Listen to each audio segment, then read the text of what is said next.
So you want to get more bass from your music, whether it's the S24 Ultra or the S23 Ultra, and the new equalizer layout does just that.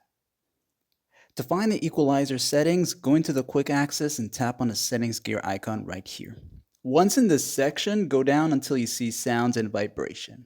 As you enter here now, you're going to see different settings, then go all the way down to where it says sound quality and effects.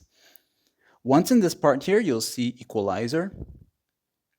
And as you're here now, you can choose between the different options. But if you want the bass option, as you go here to bass boost, you'll notice that it's going to have a preset for you, and you should get yourself some more boost in that bass. Like and sub.